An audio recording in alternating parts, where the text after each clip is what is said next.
A young man convulses in pain as a small lizard bites his middle finger. This painting depicts a distinct moment, the very moment at which the young man reacts to this surprise attack. We see his knotted brow, his convulsed left hand.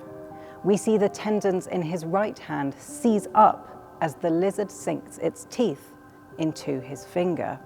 But what does it mean? This is Caravaggio's Boy Bitten by a Lizard, a painting that art historians have debated the meaning of for decades. Caravaggio painted this in Rome in the 1590s when he was in his 20s. At the time, he was hopping from workshop to workshop, painting fruit and flowers, trying to earn a living and establish a name for himself.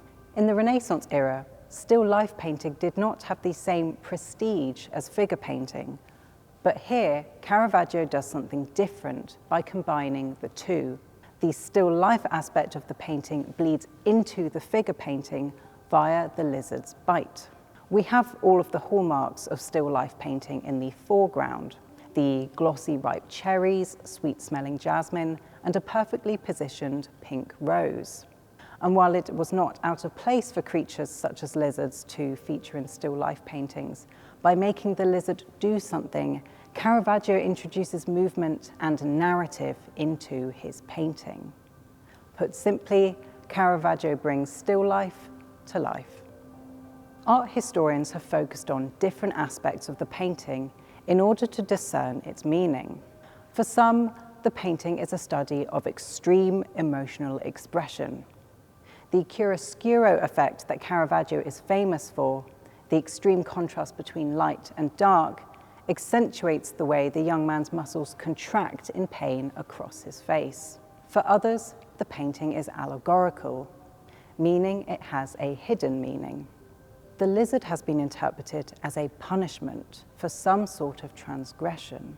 Some art historians have viewed this allegory as biblical.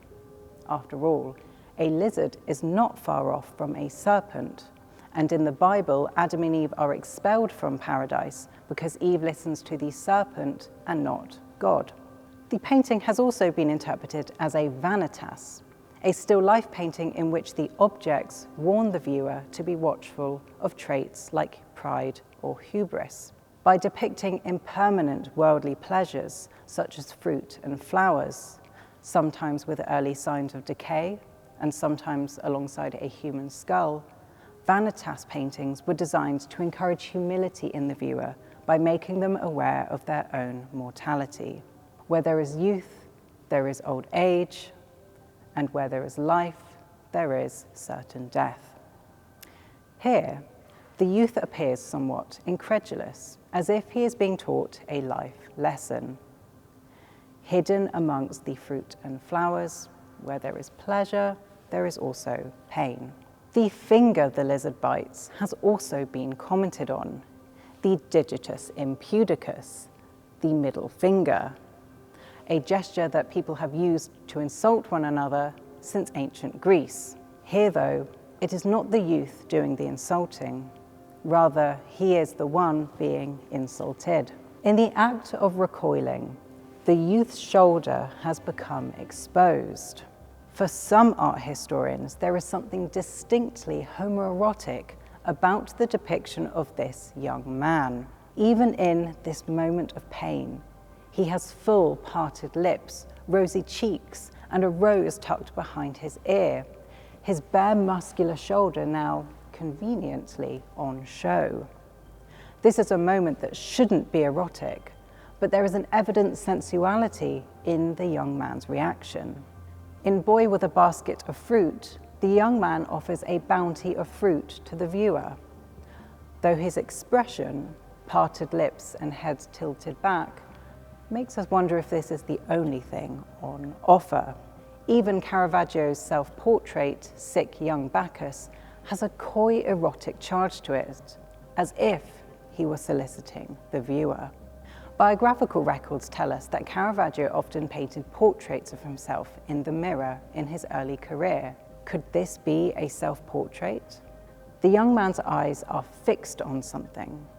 Might this be his own reflection? In which case, Might he be witnessing his own reaction, just as we, the viewer, witness his reaction? Either way, there is a slight look of revelation on his face, as if, whatever the lizard bite may mean, the young man is very much learning. This is a moment of vulnerability that Caravaggio has allowed us, the viewer, to be privy to. The lizard is a small and seemingly harmless creature, but it delivers an almighty shock that leaves the young man open and exposed. Whatever this means, Boy Bitten by a Lizard is a painting full of ambiguous and potentially transgressive suggestion. This ambiguity may well have been the point. If you'd like to learn more about art, click here or here and subscribe to our channel. Thank you for watching, and we'll see you next time.